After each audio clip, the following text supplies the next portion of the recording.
Ang pagiging ninang po ay isang pagpapala sa ating lahat. Kasi po sa dami-dami na pwede nilang kuhanin, isa po tayo sa napili niya para maging pangalawang ina o maging pangalawang tatay po. So ito po ay isang pagpapala na biyaya sa atin ng ating Panginoon po. Para sa mga ninong at ninang upang sa patnubay ni San Isidro, magampanan nila ang tungkuling tuwangan nila ang mga magulang sa paghuhubog sa kanilang mga inaanak.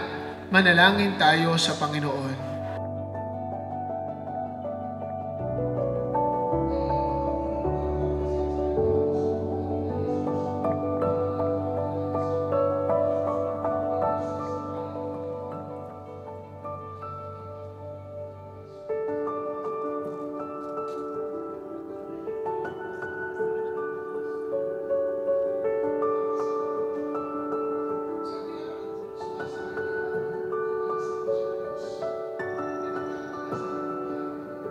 Sa paglaki mo, kahit hindi tayo magkakasama or hindi ka namin makasama dahil alam mo naman, always remember na we are always here for you.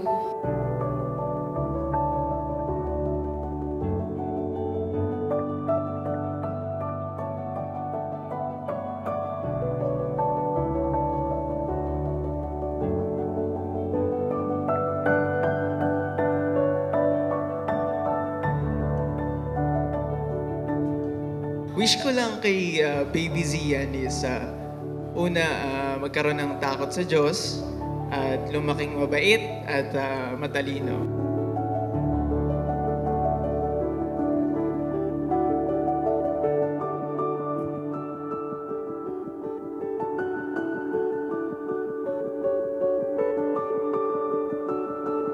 Para sa mga bibinyagan upang ang mga anghel ang pumatnubay at mag-adya sa kanila sa lahat ng masama, manalangin tayo sa Panginoon.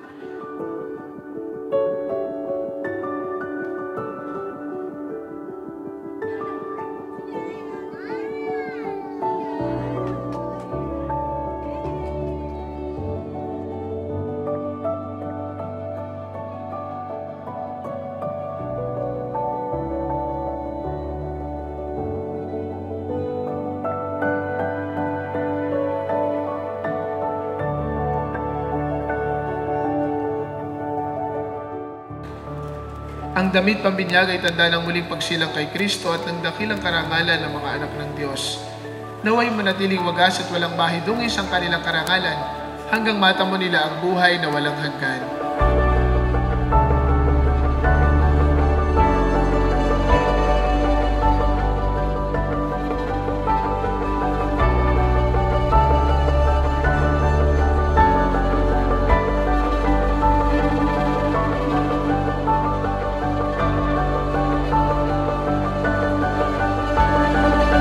Para sa lahat ng binyagang naririto upang katulad ng lahat ng mga banal, makapamuhay tayong matapat sa ating pangako sa binyag, manalangin tayo sa Panginoon.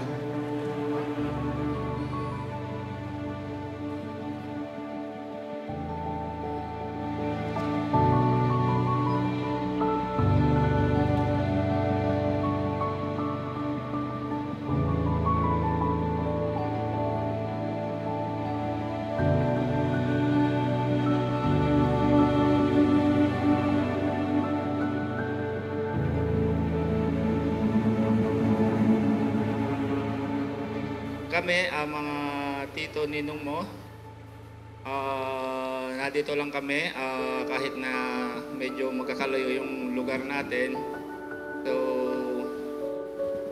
pwede mo kaming lapitan. Yan.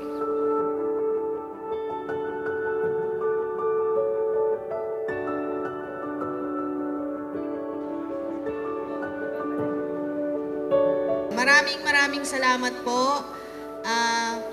Sana po ay patuloy niyo pong suportahan at alalayan ng aking anak na si Sian. Maraming salamat po.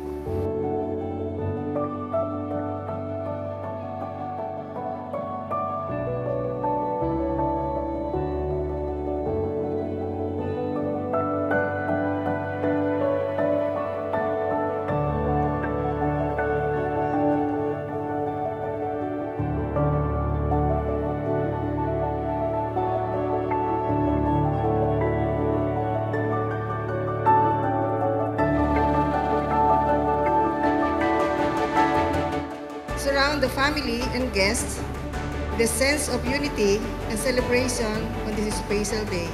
Amen.